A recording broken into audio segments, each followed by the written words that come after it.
Hi, எல்லாருக்கும் வணக்கம். எல்லோரும் எப்படி இருக்கீங்க? இன்றைக்கி ஒரு ஸ்டோரி தான் சொல்ல போகிறேன். அந்த இந்த ஸ்டோரின்னு சொல்கிறதோட ஒரு பழமொழி, அந்த காலத்தில் பெரியவங்க சொல்லுவாங்கள்ல, அந்த பழமொழிக்கு வந்து நிறைய பேருக்கு அர்த்தம் தெரியாதுல்ல. அதுதான் அந்த அர்த்தம் வந்து ரிஸ்க் எடுக்கலாம். எனக்கு ரஸ்க் சாப்பிட்ற மாதிரி இருக்கக்கூடாது. யாரும் கரெக்டாக இருக்கா இல்லையான்னு சொல்லிட்டு கமெண்டில் பண்ணுங்கள். ஓகே,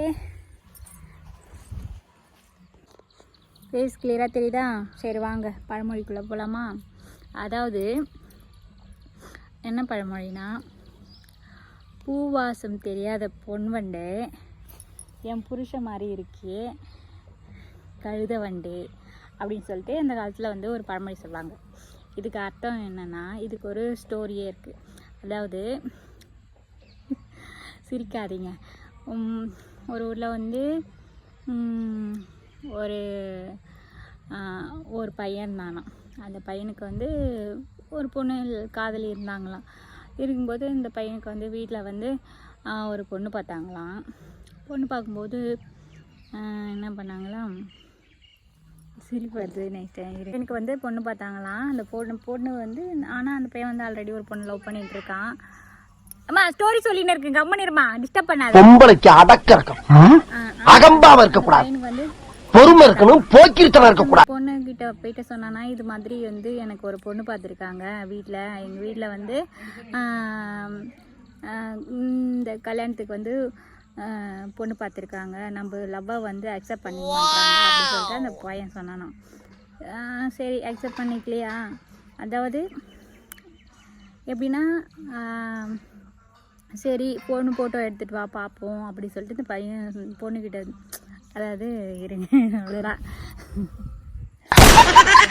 அந்த பொண்ணு வந்து என்ன சொல்லிட்டு கட்டி பொண்ணு இப்படி தான் இருக்கும் அப்படி சொல்லிட்டு பார்ப்போம் அப்படி சொல்லிட்டு சொல்லிச்சான். இந்த பையன் வந்து, ஆனால் நீங்கள் அந்த ஃபோட்டோவை பார்க்காதீங்க, நான் தான் பார்ப்பேன் அப்படி சொல்லிச்சான்.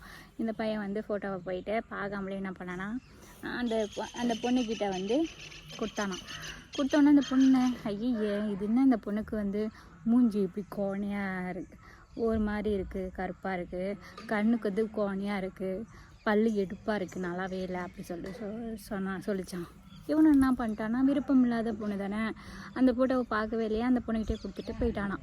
போயிட்டவொடனே வீட்டில் வந்து கல்யாணம் பண்ணி வச்சாங்களாம். அந்த பொண்ணு மூஞ்ச பார்க்காமலே தாலி கட்டிட்டானான். தாலி கட்டிட்டு விருப்பமே இல்லாத ஒரு லைஃப் வந்து வாழ்ந்துட்டு இருந்தாங்களாம். அப்புறமேட்டு அந்த பொண்ணு என்ன பண்ணிச்சான், அந்த கல்யாணம் ஆன பொண்ணு என்ன பண்ணிச்சான், ஒரு நாள் இவன் வயலில் வேலை செஞ்சுட்டு இருக்கும்போது சாப்பாடு எடுத்துகிட்டு போச்சான். சாப்பாடு எடுத்துகிட்டு போகும்போது அவன் வந்து ஏர் ஓட்டிக்கிட்டு இருக்கும்போது அந்த பொண்ணு வந்து சாப்பாடு எடுத்து வர வழியில் ஒரு அழகான பூ பூத்துட்டு இருந்தது தான்.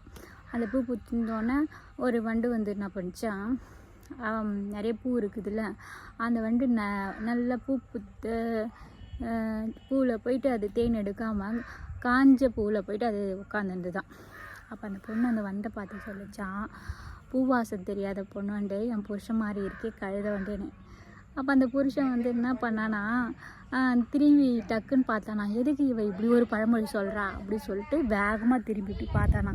பார்த்தவொடனே தான் தெரிஞ்சுதான், அந்த பொண்ணு அவ்வளோ ஒரு அழகு, நீளமான முடி, வெள்ளையான நிறம், அழகான முகம், அழகான பற்கள், இப்படி ஒரு தேவதையை தான் மிஸ் பண்ணிவிட்டு நம்ம இத்தனை நாளாக முகத்தை கூட பார்க்காம இருந்தோமோ அப்படி சொல்லிட்டு அவனுடைய தப்பை வந்து உணர்ந்தானான். அதுக்காக தான் அந்த பழமொழி, பூவாசம் தெரியாத பொண்ணு வண்டு என் புருஷன் மாதிரி இருக்கிற கழுத வண்டேன்னு. ஓகேவா? இந்த கதை பிடிச்சிருந்தா லைக் பண்ணுங்கள், கமெண்ட் பண்ணுங்கள், மறக்காமல் ஷேர் பண்ணுங்கள். பாய்.